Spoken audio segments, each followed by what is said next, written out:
One of the interesting things about this spot here, we're at Curry Point on Southgate Road, and we can see the summit up on our left here.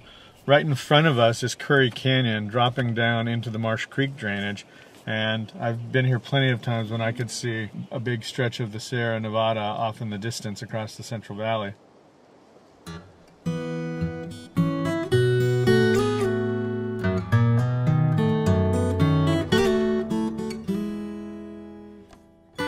Curry Point was named for James Curry, an Englishman who settled with his wife Ellen over on the other side of the mountain in 1858.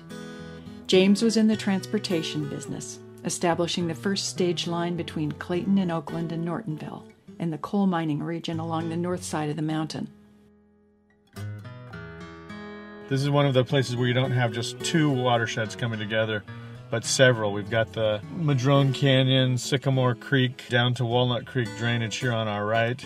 Not too far ahead of us, we've got Alamo Creek, which goes into Alameda Creek and comes out in the South Bay. Directly in front of us, Curry Creek ends up in Marsh Creek and out at Big Break in the Delta. And just off our left, over the crest of Pine Ridge, is Pine Creek, which also ends up in Walnut Creek and down in Sassoon Bay.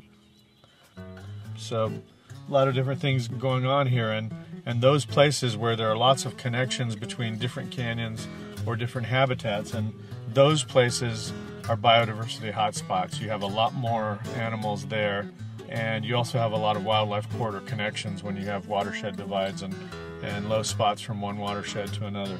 If it were nighttime, this would be a good spot to see wildlife moving from one canyon to the next.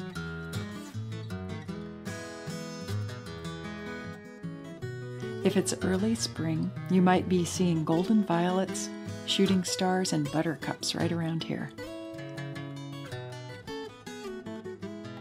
This is the buttercups. You know about their solar oven capacity, right? No, let's hear about it. Well, buttercups are interesting because more than any other flower, if you look at them, maybe out of 10 flowers, 2 of them will have insects sitting in the center. And that's because the petals are curved really nicely and reflect the sun into a focal point at the center. It's almost like a little sauna for the insects.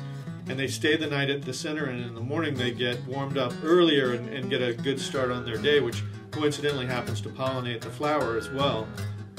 The other part of it is that buttercups, like a lot of plants, are heliotropic. So not only are they concentrating the sun, they're actually following the sun. The flower bends following the sun all day long and then reorient during the night or in the early morning.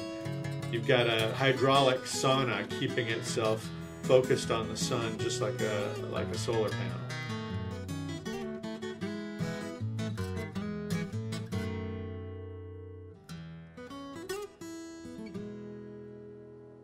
Now turn off your audio player and head downward from Curry Point on the Curry Canyon Road. In a minute or two, this road takes off to the left, but you'll continue downward on the Knobcone Point Road. It's a pleasant ramble on the ridge.